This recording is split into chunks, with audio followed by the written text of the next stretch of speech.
আসসালামু আলাইকুম। সবাই কেমন আছেন? যেখানে থাকেন ভালো থাকেন, সুস্থ থাকেন। প্রতিদিনের ব্লগ অ্যান্ড রেসিপি নিয়ে চলে আসলাম। তো আজকে আমাদের গরিবের একটু ছোটোখাটো আয়োজন করতেছি, যেটা ধরে আপনাদেরকে দেখাতেছি। এগুলো হচ্ছে সয়াবিন। তো মূলত আমি আজকে সয়াবিন দিয়ে কী করবো এটাই দেখাবো।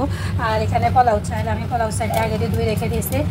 আর এখানে হচ্ছে মাছ, আর এখানে হচ্ছে মুরগি, আর এখানে একটু ছোটো ছোটো করা যে এরকম, আর এখানে সবজি, আর এখানে এসে একটা মাছ নিচে কিসের জন্য নিচে আপনাদেরকে দেখাবো। তো আমি প্রথমে সব কিছু আপনাদেরকে দেখা নিতেছি, তারপরে আসি এক এক কাজের জন্য ব্যবহার করব। তো আমি মাছকে হলুদ আর কর্নফ্লাওয়ার আর একটু ময়দা দিয়ে মেখে নিচ্ছি। আজকের মাছ ভাজিটা আমি অন্যরকমভাবে করতেছি। এই যে, আর এখানে আমি তেল দিয়ে দিলাম ফ্রাই প্যানের মধ্যে। এখন মাছটা ভাজি করে নিব।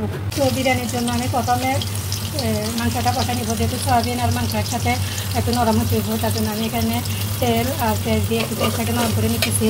আর আজকে আমি বিরিয়ানির জন্য এই বিরিয়ানি মশলাটা ব্যবহার করতেছি, রাঁধুনি রেডিমেক্স বিরিয়ানি মশলা। তো আজকে মশলা প্যাকেট দিয়ে আমি বিরিয়ানিটা করবো। তো এখন আমি এখানে সব রকমের মশলা দিয়ে দিব, তারপরে মশলাটা একটু কষিয়ে সয়াবিনটা দিয়ে দিব। যেহেতু আমি এক হাতে ভিডিও করতেছি, তো কিছু কিছু আপনাদেরকে নাও দেখাতে পারি। তো এখানে আমি বিরিয়ানি মশলা, ধনিয়া গুঁড়া, জিরা গুঁড়া আর আদা রসুন পেস্ট দিয়ে ভালো করে মশলাটা কষিয়ে নিচ্ছি। তো এখন আমি সয়াবিনটা দিয়ে দিলাম, দিয়ে সয়াবিনকে মশলার সাথে একটা ভালোভাবে কষিয়ে নিব। তারপরে আমি মাংসটা দিয়ে দিব। তো আমার মাছটাও ভাজি করা হয়ে গেছে। মোবাইলের মধ্যে যেরকম কালো লাগতেছে, মাছ কিন্তু ওরকম কালো হয় নাই, একদম সুন্দর করে ভাজাটা হয়েছে মাছের।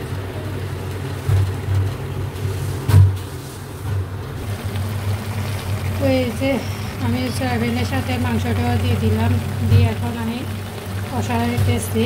যেহেতু এখনও পানি দিইনি, মাংসের গায়ে পানি বাইর করবে। তো ওই পানি দিয়ে আমি একটু মাংসটাকে ভালো করে মশলা যেন গায়ে ঢুকে এরকম করে সিদ্ধ করে নেব। তারপরে আমি একটু পানি দিয়ে দেব। তো বিরিয়ানির মাংসটা হয়ে গেছে আমার, এখন আমি মাংসটা নামিয়ে ফেলবো। তো নতুন পাতিল নিয়েছি, নতুন পাতিলের মধ্যে আজকে বিরিয়ানিটা করতেছি। এই যে, আর পাতিলটা কেমন হয়েছে। তো আমি বিরিয়ানির জন্য পোলাওটা করে নিতেছি। এখানে পানি দিয়ে দিলাম, আর এখন একটা ঢাকনা দিয়ে দিতেছি। তো এই যে আমার সয়াবিন বিরিয়ানিটা হয়ে গেছে। নতুন পাতিলে নতুন জিনিস দিয়ে রান্না করলাম। তো এখন আমরা খাই, যদি মজা পাই তাহলে তো আলহামদুলিল্লাহ। তো সয়াবিন বিরিয়ানি আমার করা শেষ। এর ফাঁকে আমি আর কি করতেছি তাও দেখাইতেছি। এখানে আমি মাছ কাবাব করব। মাছের জন্য প্রথমে আমি আলু সিদ্ধ আর মাছ সিদ্ধ করে নিচ্ছি। এখন এখানে আমি মাছের ভাজি করার জন্য পেঁয়াজ, কাঁচামরিচ এবং তেল গরম বসাই দিয়ে দিলাম।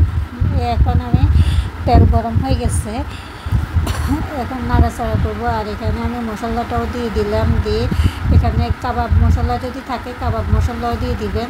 আমার হাতের কাছে আছে, আমি তার জন্য দিয়ে দিতেছি।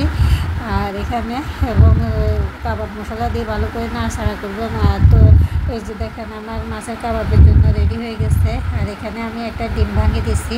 আবার গরমের মধ্যে দিবেন না, একটু ঠান্ডা করি তারপরে ডিমটা দিয়ে দিবেন। দেওয়ার পরে এবারে ভালো করে মেখে দিবেন। যখন দেখবেন নরম হয়েছে একটু বিস্কিটের গুঁড়া দিয়ে দিবেন। বিস্কুটের গুঁড়া দিয়ে দিলে দেখা গেছে একটু শক্ত হবে। তো এই যে এরকম হাতের মধ্যে একটু তেল লাগাই দিবেন, সাদা তেল। তো দেওয়ার পরে এবারে এরকম করে কাবাবের শেপ দিয়ে সব কয়টা কাবাব তৈরি করে নেবেন। তো মাছ কাবাবের আমার শেপটা দেওয়া হয়ে গেছে। এরকম আমি ছোটো বড়ো করে শেপটা দিয়ে দিলাম, আর এখানে তেল দিয়ে দিলাম। এখন আমি মাছের কাবাবটা ভাজি করে নিতেছি। সবগুলো কাবাব আমি দিয়ে দিলাম, দিয়ে এখানে ভাজি করে। তো মাছ কাবাব আমার শেষ হয়ে গেল, এখন সব রান্না শেষ। তো আজকে আপনাদেরকে চাইনিজটা দেখাতেছি না, পরবর্তী ভিডিওর মধ্যে দেখাবো। এখন আমার কাছের মানুষটা খাবে, খাই বলবে কি হয়েছে, কী রকম হয়েছে, মজা হয়েছে না হয়েছে সব উনি বলবে। তো আজকের মতো এখানে শেষ করব। আল্লাহ হাফেজ। সবাই ভালো থাকবেন, সুস্থ থাকবেন। সবাই একটু লাইক কমেন্ট করবেন, যদি সম্ভব হয় হাতটা বাঁকা করে একটু সাবস্ক্রাইবটা করে নেবেন। আল্লাহ হাফেজ।